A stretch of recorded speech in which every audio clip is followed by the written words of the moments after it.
Сәлеметсіздер ме қыздар? Бүгін біз сіздермен бірге мінекей мына жерде тұрғандай кардиганды махаббат кардиганы деп ат қойдым. Мен осы кардиганды тоқылуын сіздерге көрсететін боламын. Ең біріншіден мен кардиганды тоқу үшін жіптерді көрсете кетейін. Мен осындай екі түсті жіпті таңдадым. Міне қазір құрамын көрсетемін. Міне 100% шерсть құрамында. Енді бұл жерде 100 граммда 300 метр мінекей. Тоқығыларыңыз келсе осындай жіпте. Мына түсі Color 240 деп тұр. Ал мынада тура сондай жіп. Бұның түсі 95.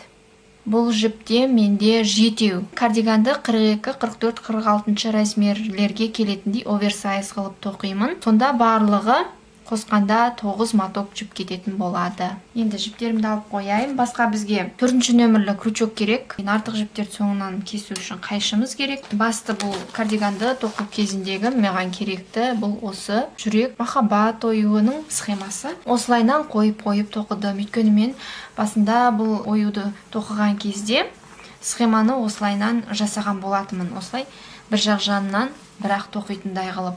Сол себепті осылай тоққа маған ыңғайлы. Егер сіздер қаласаңыздар, осылайнан да тоқуларыңызға болады, қойып барлығын рет-ретімен былайнан да тоқуға болады. Әркім қалай тоққысы келеді, өз қалауы бойынша. Схеманы мінекей осылай экранда тұрғанда скриндап алсаңыздар болады.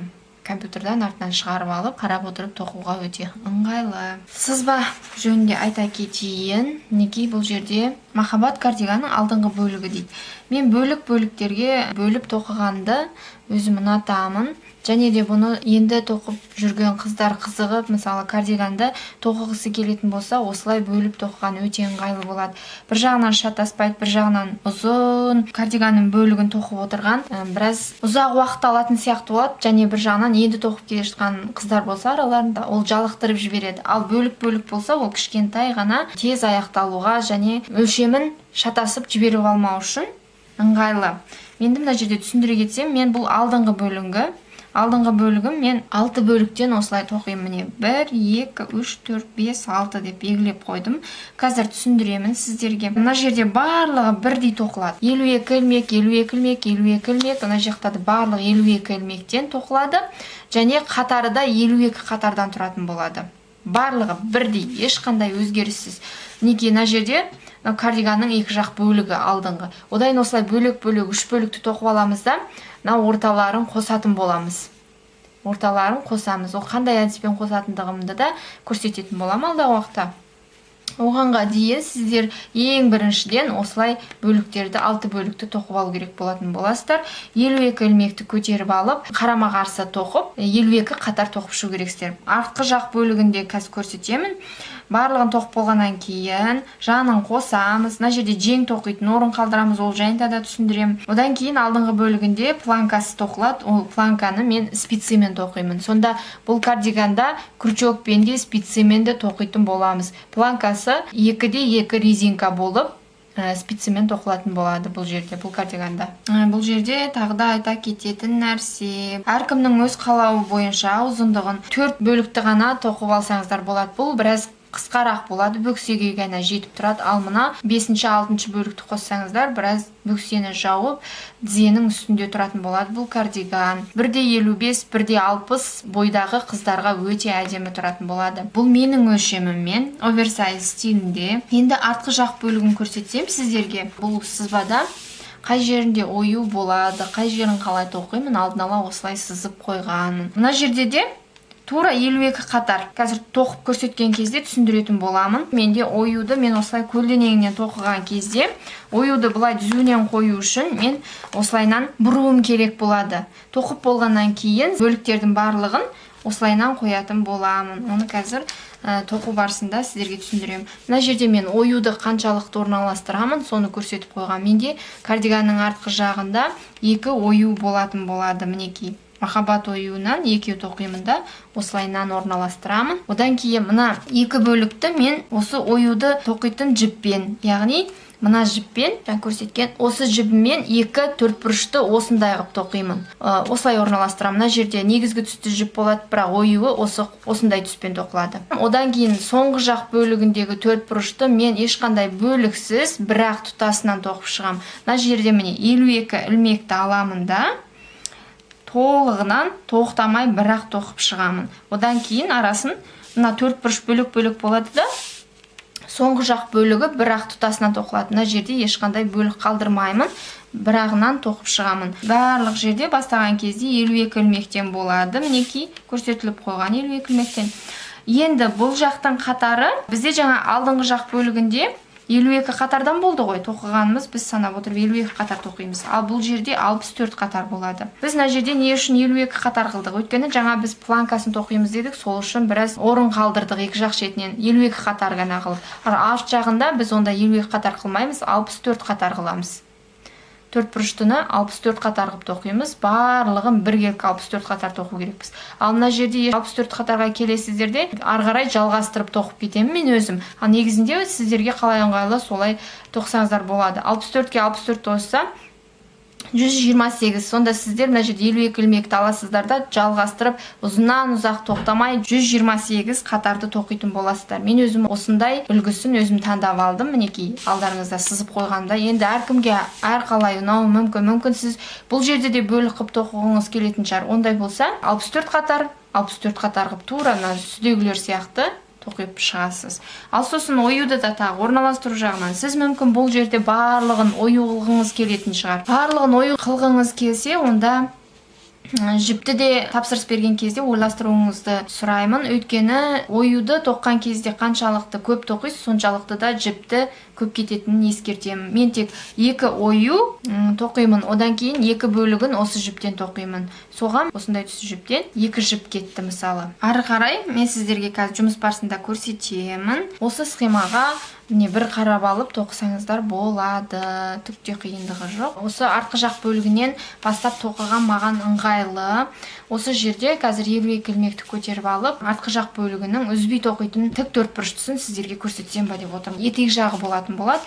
Мына ортаңғы бөлігі, мына үстіңгі жақ бөлігі. Енді тоқып бастаймыз. 52 ілмекті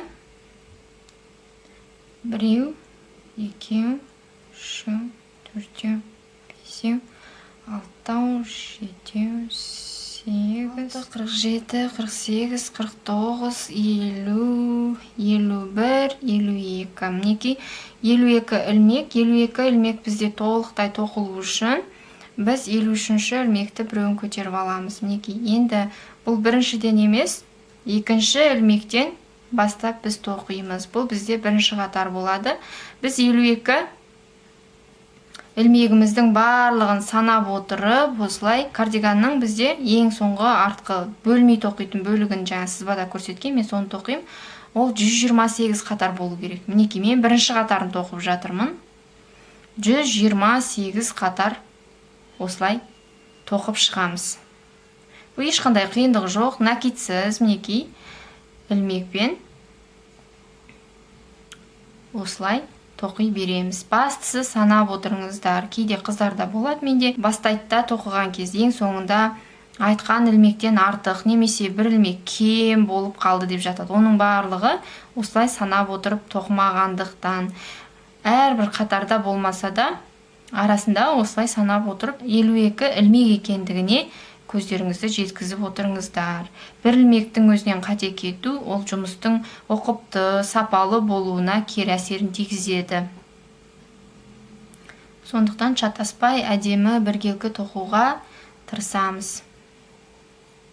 Мінекей осылайнан жалғастырып, бірінші қатар, екінші қатар тура осылай 128 қатар болғанға дейін тоқимыз. Мен осы жерде міне бастадым 52 ілмекті. Ары қарай мінекей барлығы 128 қатар мінекей тоқылды. Барлығын жайып қойып көрсетуге келмейді, өйткені ұзын камераға сыймайды. Бұл бізде кардиганның артқы жақ бөлігі. Мен сіздерге түсіндіргенім, осылайнан қоймаймын бұны. Бұны мен осылай көлденеңінен орналастырамын. Маған осылай ыңғайлы. Енді сіздерге орналастыру осылай ыңғайлы болатын болса, әркімнің өз қалауы бойынша біріктірген кезде біріктіре беруіне болады. Оны тоқу үшін бірақ басқандай сызба құрастыру керек, басқандай өлшем керек болады. Осы кардиганды тура осылай тоқығысы келетін қыздар үшін өте күшті, әдемі шығатынына сенімдімін. Кардиганның бізде артқы бөлігінің ең ұзын бөлігі аяқталды, тоқылды. Енді қыздар, мен бұл жерде тағы да бір айта кететін нәрсе,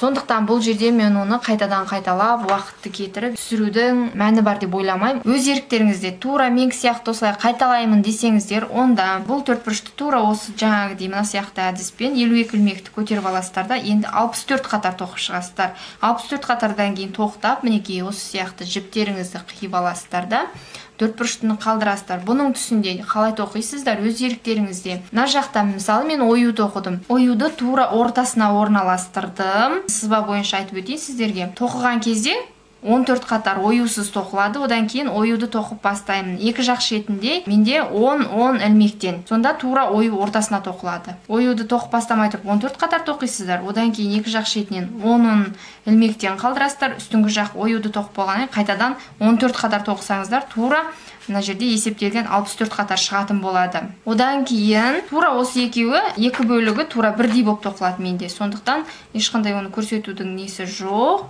Тура осы сияқты 52 ілмекті көтеріп аласыздар да ары қарай осы 4 бөлікті тоқып шығасыздар. Мен өз еркіммен тоқимын, сіздер өз еріктеріңізбен. Бір-біріне қосу әдісін зигзаг әдісімен қосамын. Ол бір өзінше сән беріп тұрады киімге. Ол жағында сіздерге көрсететін боламын. Әзірше осы 4 бөлікті тоқып алайық. Мінекей қыздар, менде артқы жақ бөлігі кардиганның толықтай мінекей аяқталды. Сызбадағы сызып алған төртбұрыштыларымды мінекей тоқып алдым. Енді сіздерге қазір араларын жалғап көрсетемін. Мына жерде қарасаңыздар, менде бір бөлігін осылай жалғап қойып қойдым. Қазір мен жақындатып көрсетейін камерадан. Неге? Бұл жерде зигзаг әдісі. Осы әдіс маған өте қатты ұнайды. Бір ерекше бір сән беріп тұрады бұл да өзіндік.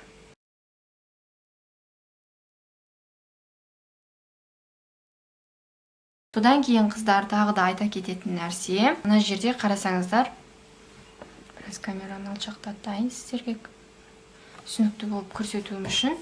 Енді тоқыған кезде бұның оң терісі бірдей. Кейде қыздар шатасып жатады. Екі жағы бірдей, мысалы ою, екі жағына біркелкі түседі, иә. Енді тоқып жүрген қыздар болса шатасып жатады. Бұны қосқан кезде мінекей мән беріңіздер. Мына жақта міне оң жағы.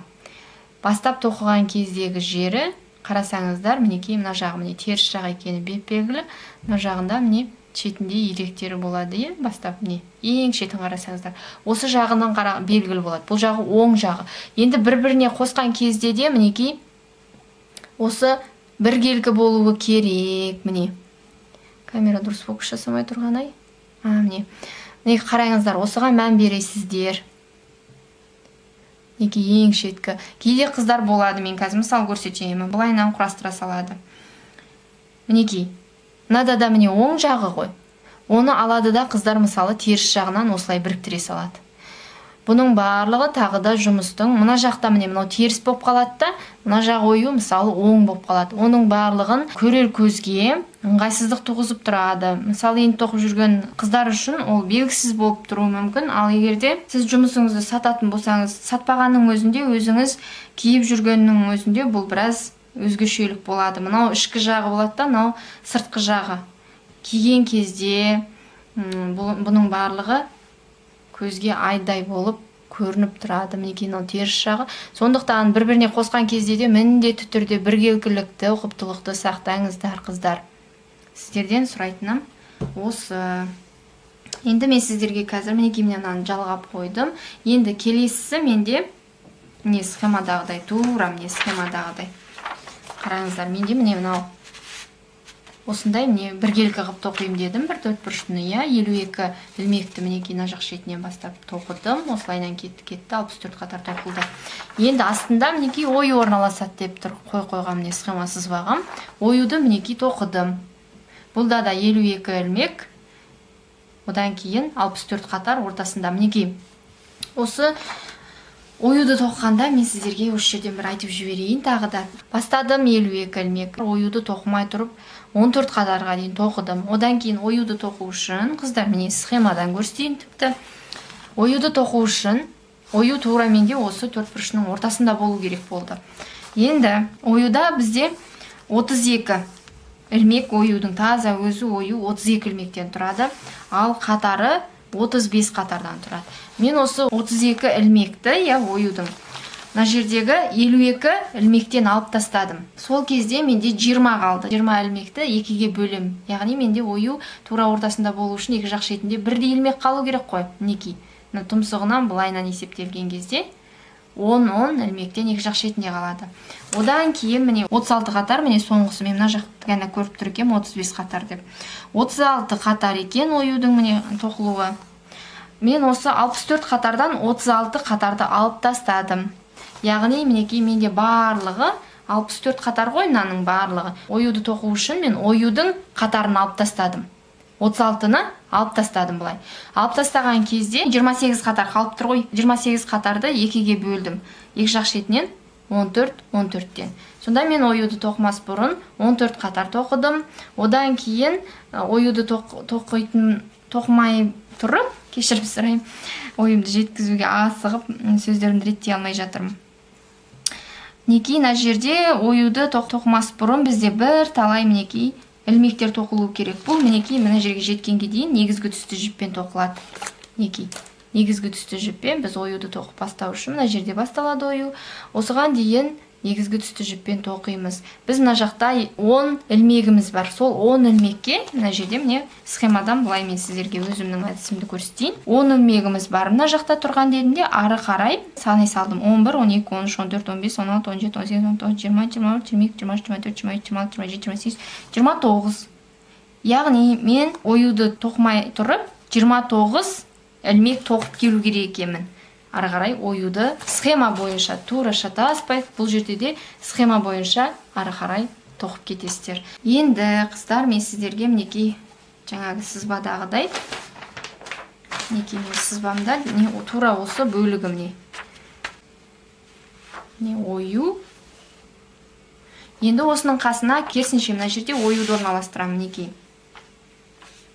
тағы да міне оң жағын бетіне қаратуым керек болады. Шатаспаймыз қыздар. Одан кейін келесі бізде мінекей осылай. Бұның да оң жағын үстіне қаратамыз, шатаспаймыз бірге. Енді осы жерде осы екеуінің арасын біз қосып аламыз. Осы екеуінің арасын қосып аламыз. Одан кейін ұзыннан ұзақ ортасын қосамыз. Бірге бірағынан мінекей ұзын болып тұр, осыны бірағынан екеуін бірге қосамыз. Одан кейінгі барып, ең соңындағы біз бөлмей тоқыған ұзын бөлігіміз бар ғой, мінекей мынау. Осыны етек жағынан ұзыннан ұзақ қосатын боламыз. Алдыңғы жақ бөлігінде 52 ілмектен бастап тоқисыздар. 52 қатар болады. Алтауы да 52 қатардан болады. Осылай тоқисыздар. Одан кейін араларын бұл жерде мінекей мына жақтағы араларын зигзаг әдісімен қосып шығасыздар. Мен өз еркіммен тоқимын, сіздер өз еркіңізбен тоқисыздар. Оның барлығын әрбір қатарын көрсетіп отырып, уақытымызды кетірмей-ақ қояйық. Дайын болған кезде артқы бөлігі мен алдыңғы бөлігі сіздерге қайтадан қосылып көрсететін боламын. Мінекей қыздар, мен алдыңғы жақ бөлігін және артқы жақ бөлігін сызбадағыдай тоқып алдым да, сіздерге көрсеткен әдіс бойынша мінекей барлығын осылай қостым. Бірінші алдыңғы жақ бөлігін қостым, мінекей. Одан кейін мына жерде екінші жағын қосып алдым. Одан кейін артқы жақ бөліктерінде біріктіріп болған соң екі жақ жанынан мінекей мына жерге дейін қосып келдім. Жеңін тоқып қойдым. Bir жағын сіздермен бірге көрсетіп отырып тоқитын боламын. Енді жеңін тоқығанға дейін мына жерде жапқан кезде жеңін тоқу үшін екі жақ артқы жақ бөлігінен де алдыңғы жақ бөлігінен де 35 ілмек қалдырасыздар. Мінекей 35 ілмек. Сонда барлығы мына жеңнің тоқылуы 70 ілмектен тұру керек. Мына жағынан 35 ілмек, мына жағынан 35 ілмек қалдырып, соғынға дейін алды артқы бөліктерді ұзыннан ұзақ міне қосасыздар. Одан кейін тағы мына жерде мен планканы тоқып қойдым. Бұл планкада ешқандай қиындық жоқ. Бір-біріне қосқаннан кейін ұзыннан ұзақ иығында осылайынан қосып келесіздер. Осы жерде тоқтайды. Мына жерде біз алдыңғы жақ бөлігін 52 қатар қылдық, артқы жақ бөлігін 64 қатар қылдық. Осы планкаға орын қалу үшін әдейі бір-біріне жапсырасыздар да зигзаг әдісі бойынша қосып шығасыздар. Одан кейін планканы тоқыған кезде мінекей ең шеткі мына жақтан бастасаңыздар, не маған ыңғайлы осы жағы болды. Оң жақтан бастаймын. Мінекей ең шеткі ілмектен бастап әрбір косичкадан көтеріп аласыздар да нөмір 4-ші спицемен тоқылды мына резинкасы. Осы барлық айналдырып 350-352-дей шықты. Мына жерде ілмектер, біреуін қалдырмайсыздар. Әрбір ілмектен алып отырып осылай айландырып резинка тоқып шығасыздар. Одан кейін резинканы тоққан кезде мінекей мына жерде полоскаға дейін 10 қатар тоқылды. Одан кейін 2 қатар оюдың тоқылатын түсті жіппен тоқылды. Одан кейін қайтадан негізгі түсті жіппен 2 қатар, қайтадан 2 қатар оюдың түсімен тоқылатын жіппен. Одан кейін ары қарай 6 қатар негізгі түсті жіппен тоқылады да. Одан кейін 2 қатарын қазір мен сіздерге үлгі дайындап қойдым. Сол үлгі бойынша тоқу барысында көрсететін боламын. Резинканы осылай біткеннен кейін бекітуді осындай әдісті таңдап алдым мен. Өте ыңғайсыз, өздеріңіз ойлаңыздар. 400-ге тақау ілмек. Мынаның барлығын жабу үшін 3 еселенген мен артық жіп алуым керекпін. Енемен. Сіздерге де ескертіп айтып қояйын. Мінекей, бұлай жабу үшін өлшеп отырасыздар да, міне 1 еселедіңіздер, қайтадан 2 еселедіңіздер, қайтадан 3 еселедіңіздер, ұзыннан ұзақ осыған жіп алып аласыздар да, соны тебенге өткізіп алып, мынаны әрбір ілмекті жабасыздар. Оның барлығын мен алдыма үлкен кардиган, не көріп тұрғандарыңыздай камераға сыймайды. Соның барлығын мен алдыма алып отырып сіздерге көрсету ыңғайсыздық туғызатын болғаннан кейін, бұл жерде ешқандай қиындық жоқ. 2-де-2 резинка тоқылады. Әркім тоқи алады деген ойдамын. Тек мына жерде жабылатындығын өзімнің әдісімді сіздерге көрсетемін. Қазір үлгі ретінде 4-6 резинканы қазір тоқимда қысқа қылып, соны сіздерге камераны қосып қойып сіздерге көрсететін боламыз. Содан ақ белгілі болады. Енді жеңінде тоқыған кезде қазір жеңінде қалай тоқылатындығын барлығын көрсететін боламын. Кешірім сұраймын. Терезе ашылып кетіп, артық дыбыстар шығып жатыр. Неки. Сонымен қазір сіздерге резинканы үлгісі бойынша қалай жабу керектігін көрсететін боламын. Ары қарай жеңінде екінші жақ жеңім бірге тоқитын боламын. Оны да көрсетемін. Неки мына жерде өте ерекше осындай резинка сияқты. Бірақ та бұл негізгі тоқылған узормен тоқылады, бірақ та 2 түсті таңдадым мен. 2 түспен бірдей әдемі резинка сияқты болып жеңге бір әдемілік беріп тұрады. Бұны да сіздерге мұқият көрсететін боламын. Планканы тоқып бастаған кезде мына шеткі кромочный бір ілмек болады мінекей. Одан кейін ары қарай 2 ілмек оң тоқимыз. Келесі жағында да тура осылай аяқталу керек.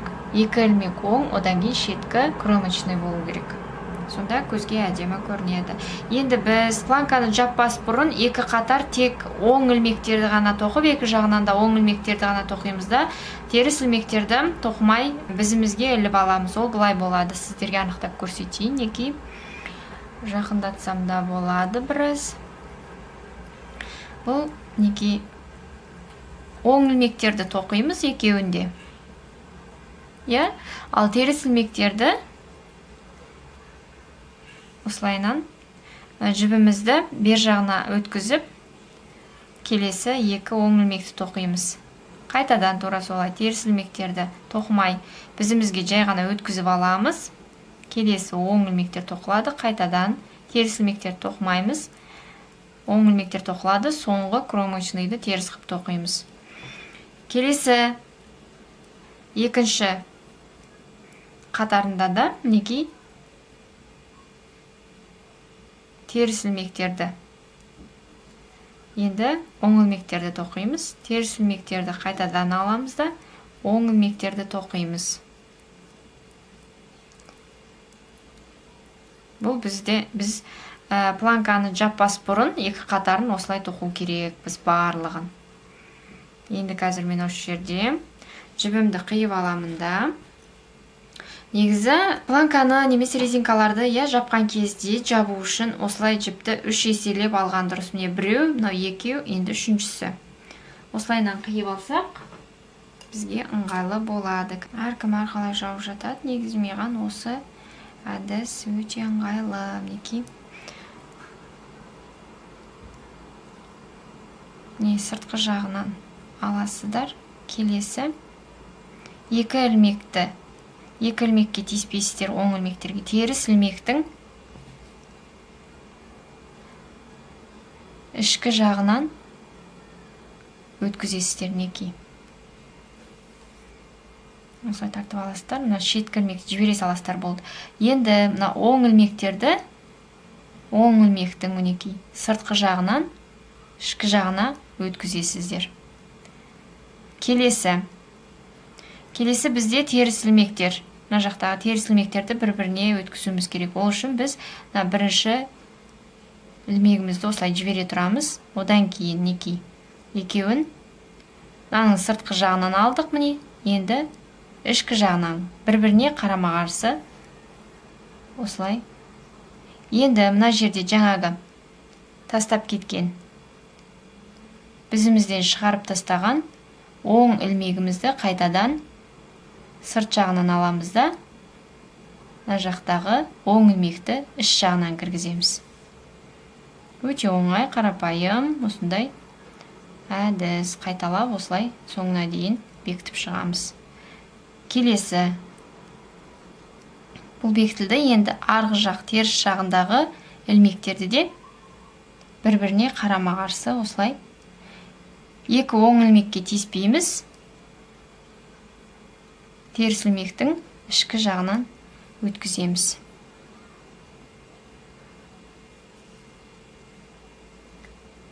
Мінекей бізде бірінші екі ілмек жабылды. Келесі,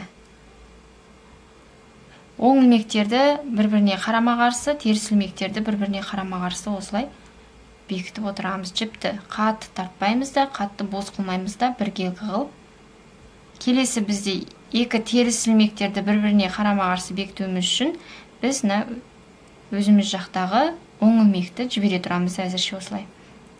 Келесі, теріс ілмектің сырт жағынан кіргіземіз, іш жағынан қайтадан өткіземіз. Мінекей. Енді оң ілмегімізді жаңағы жіберген әдемілеп сырт жағынан өткізіп, қарама-қарсы жақтағы ілмектің ішкі жағынан өткіземіз. Не көріп тұрғандарыңыздай ешқандай қиындық жоқ. Тура осылай қайталап барлығын бекітіп шықсаңыздар болғаны. Мінекей. Мына жердегі екі оң ілмекке тиіспейсіздер. Мынау теріс ілмек. Сондықтан мына жақтағы теріс ілмекке бекітуіміз керек бұны.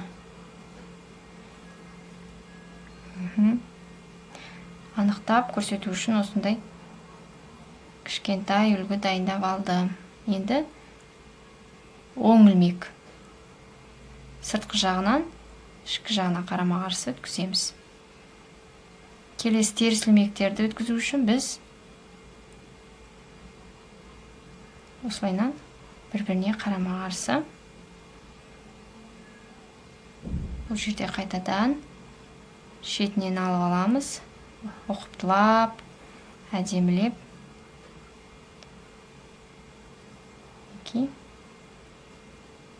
Жібімізді бір қалыпты бағытта ұстап отырамыз. Мінекей. Соңғы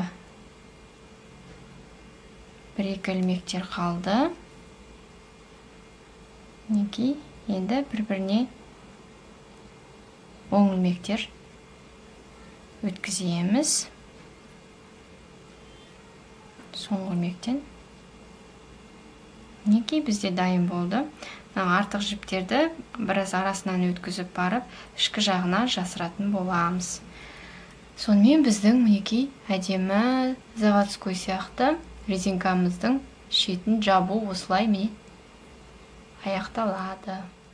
Мінекей қыздар, бұл жерде кардиган өте үлкен көлемді болғандықтан барлығы камераға сыймайды, сондықтан артқы жақ бөлігі мінекей. Енді мен қазір ыңғайлап жеңін тастадым.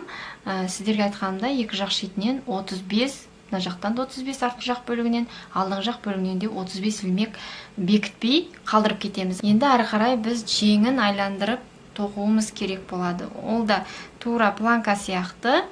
Планканы көтеріп алғандағыдай міне шетіндегі әрбір ілмекті тастап кетпей, әрбір ілмекте санап отырып 35 ілмек, келесі жағынан 35 ілмек, барлығы 70 ілмек болады. Мына жерге келіп біреуін бекіткен кезде ол 69 ілмек болады. Сол 69 ілмекті 10 қатар тоққаннан кейін екі жағынан қысқарту болады. Әрбір 10 қатар сайын қысқарту болады. 10 қатардан кейін қысқарту, 20 қатардан кейін қысқарту, 30 қатардан кейін қысқарту, осылайынан 70 қатар қысқарту болады. 71-ші қатардан кейін барып біз полоскаларды тоқитын боламыз. 56 ілмек қалғанға шейін қысқарту жасаймыз, оның барлығы 70 қатар болады. Неки әдемілеп осылай шетін көтеріп алып, айландырып 70 қатарды осылай көтеріп шығасыздар. Ешқандай қиындығы жоқ. Оңай. Тек шатасып кетпесеңіздер болды. Санап отырып сіздер 70 ілмекті осылай көтеру керексіздер. Айландырып тоқмаймыз, бұны кері қайтып тоқимыз. Қазір мен сіздер өз еріктеріңізбен, мен өз еркіммен камераны өшіріп қойып, уақытты үнемдеу үшін осылай соңына дейін 70 ілмекті мына екінші жақ алдымен айландырып келіп осы жерге келіп алайын. Одан кейін бекітіп, қайтадан кері іш жағына айналдырып тоқуды сіздерге көрсетемін. Одан кейін 10 қатар тоқисыздар, 10 қатардан кейін қысқартуды қалай жасайтынын көрсетемін. Одан кейін соңына дейін 70 қатарды өз еріктеріңізбен тоқитын боласыздар. Ешқандай қиындығы жоқ. Неке қыздар, мен айландырып 70 ілмекті тоқып шықтым. Міне астыңғы қолтығына келдім, бастаған жеріме. Енді осы жерде біз бірінші ілмекпен осы қатарымызды бекітуіміз керек. Мінекей осылайынан бекітеміз. Бұл жердегі артық жіптер кедергісін тигізіп жатыр, ол ештен кетпейді. Артынан жасырып тастаймыз. Енді міне бекіттік бірінші ілмекті. Енді осы жерден келесі біз қатар тоқу үшін бір ілмекті көтереміз.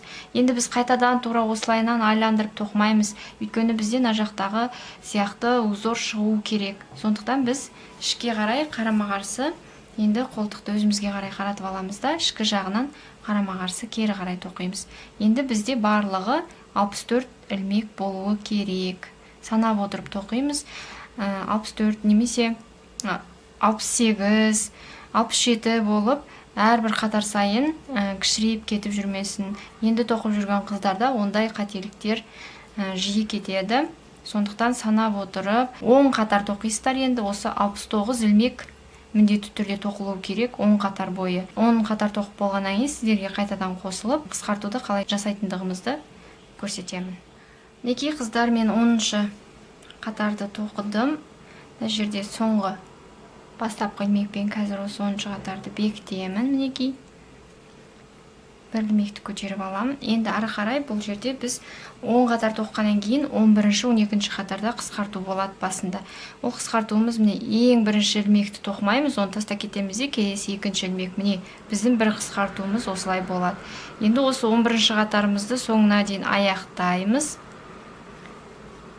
Оңына дейін міне аяқтап мына жақта айланып келеміз де, мына жерге келіп осы 11-ші қатарды бекітеміз. Одан кейін 12-ші қатардың басында тура жаңағы әдіспен бірінші ілмекті тоқмаймыз, келесі екінші ілмекті тоқимыз. Осылайынан бізде екі қысқарту болады. 11-ші 12-ші қатарда қысқарту болды. Барлық жеңінің қатарын санайсыздар. 20 қатардан кейін 21-ші 22-ші қатарда тура осы сияқты әдіс бойынша бірінші ілмекті тоқмай екінші ілмекті тоқып осылай 21-22-де тура солай екі қысқарту болады. 31-32-де қысқарту болады. Одан 40, 50, 60, 70-ші қатарда сіздерде 57 ілмек болып тұрады. Сол 71-ші қатарда бір қысқарту жасайсыздар. Содан 56 ілмек қалған кезде біз сіздермен қайтадан қосылып, осындай әдемі жеңін тоқимыз. Бұл 56 ілмектен тоқылады. Мына жердегі жеңі осындай полоска. Мына жердегі қысқартулар міне сіздерге көрсетейін. Мінекей осындай әдемі қысқартуларды біз жеңнен мына қолтығының астынан бастап, міне жерден бастап мына жақтың бәрі міне қысқартулар осылай әдемі болып қысқару керек. Мінекей қыздар, мен 70 қатар тоқыдым жеңін. 71-ші қатарда мен бұл жерде бір ілмекті ғана қысқартып алдым. 56 ілмек болу керек. Бізде 4-ке бөліну керек. Өйткені біз мына жерде полоскаларды 4-4-тен болу керек. Сондықтан жұпсан болу үшін 56 ғып бір рет қысқарттым. 71 қатар міне тоқылып тұр. Енді бізде қазір полосканы тоқып бастаймыз. Сондықтан сіздерге қосылдым, көрсету үшін барлығын анықтап. Қазір мен біраз камераны жақындатып қояйын. Алдымда кардиган тұр, өте үлкен. аяқталған жұмыс ұзын, тура алдымда тұр, біраз ыңғайсыздық туғызады екен. Осы жеңінің полоскасы ғана қалды, одан кейін біздің кардиганымыз дайын болады. Тарсылдап, гуілдеп, жел соғып тұр. Сіздерге дауысы естіліп тұрса, кешірім өтінемін. Ауа райы ыңғайсыздық туғызып тұр. Мінекей, бізде 71-ші қатар тоқыдым да, енді осы қатарды біз келесі түсті жіппен бекітіп алуымыз керек. Келесі бізде 72-ші қатар бірден полоска болып тоқылады. Бұны да қарама қарсы бір ілмекті көтеріп аламыз. 2-2-ден тоқып отырамыз шатаспай. Оң жағымен тоқылды, жаңа енді қарама қарсы бұрып аламыз да. Негізгі түсті жіпті біз қалдырмаймыз. 2 ілмектен кейін арасына біреу, екіншіні, бір ілмек тоқылды, енді екінші ілмекті біз жартылай тоқимыз да негізгі түсті жіппен толықтырамыз. Міне бізде бұл жерде 2 полосканың екеуі тоқылды. Енді келесі екеуін, 2 ілмекті негізгі түсті жіппен тоқимыз. Екінші ілмегін қою түсті жіппен мінекей толықтырамыз. Осылай соңына дейін тоқып шығамыз, мінекей кезектестіріп. Бұнда ешқандай қиындығы жоқ. Тура оюды тоқығандағы сияқты тәсіл қолданылады, мінекей. Екеу, келесі екеу негізгі түсті жіппен тоқылады. Барлығы түсінікті көрініп тұр деген ойдамын, мінекей. Екеу болды. Ары қарай осы қатарды соңына дейін 2-2-ден тоқып шығамыз. Мінекей біреу, екіншісін негізгі түсті жіппен толықтырамыз. Екеу тоқылды міне. Келесі біреу, екеу. Жіпті қалдырмай, арасында үнемі осылай ұстап отырамыз. Айландырып осы жерге дейін, осы қатар аяқталғанға дейін келеміз. Одан кейін қалай біріктіріп, келесі қатарға қалай өту керектігін көрсетемін. Мінекей қыздар, бізде жеңнің полоскасын бірінші қатарын тоқып келдік. Енді мына жерде осы қатарды біз біріктіруіміз керек. Және де бұл жерде біз айландырып тоқымаймыз, қарама қарсы қайтадан кері қайтып тоқитын болғандықтан, мына жерде ең соңындағы келген жіппен біз қайтадан бастап тоқуымыз керек. Бұны біз былай жасаймыз, анықтап осы жерде түсініп қарап алыңыздар. Бір ілмекті тоқып қойдық, енді екіншісін тура сол алдындағы сияқты келесі жіппен толықтырамыз, мінекей. Енді осы жерде бұл жіпті біз бер жағында қалдырамыз да, келесі жіппен мына жерде толықтырып, мінекей бекітеміз. Мінекей бекітіп алдық. Барлығын тартып аламыз. Енді біз жұмысымызды келесі екінші қатар тоқу үшін бір ілмекті көтеріп аламыз да, жұмысымызды бұрамыз. Бұл жерде жіптің барлығы шатасады. Оның барлығын реттеп отыру керек. Енді біз жұмысымызды бұрып алдық. Енді осылай мінекей мына жердегі полосканы қайтадан осы түстегі жіппен тоқи береміз. Осылай қайталап біз 13 қатар осы полосканы тоқып шығамыз осындай әдіспен. Мінекей. Ары қарай қайтадан қайталап тура бірінші қатардағы сияқты қайталап шығамыз. Бұл өте қиын болса, қарапайым 2-2 резинканы да тоқуға болады бұл жеңге. Планка сияқты резинканы да осы жеңіне тоқуға болады. Мен бірақ бұл жерде өзіме осы әдіс ұнағандықтан осы әдісті таңдап алдым, мінекей. Өте әдемі шығады. Ары қарай көрсетудің еш қажеті жоқ, өте оңай. Мінекей осындай әдемі полоска. Бұлай қарағанда резинка сияқты болып көрінеді алыстан. Маған осы әдіс ұнады. Ал сіздерге бұл қиындық туғызатын болса, 2-2 резинканы да тоқуға болады. 15 сантиметрдей. Осылай тоқысаңыздар, бұны 13 қатар тоқисыздар. Дайын болған жұмыспен сіздерге қайтадан қосылып көрсететін боламын. Әзірше өз еріктеріңізбен тоқисыздар. Мінекей қыздар, мен жеңін аяқтадым. Екі жақ жеңі де осындай әдемі полоска болды. Қазір көрсетемін, мінекей. Осындай кардиганымыз дайын болды. Мінекей ілініп тұр мынау алдыңғы жақ бөлігі. Енді қазір айландырсақ артқы жақ бөлігін көрсетемін. Өте әдемі кардиган шықты. Сіздерде де осындай әдемі болып шығады деген ойдамын. Бастысы ұқыптылыққа баса назар аударсаңыздар болды. Ешқандай керемет қиын жері жоқ, тоқи алмайтындай. Менімен бірге болып тоққандарыңыз үшін алғысым шексіз. Сау болыңыздар.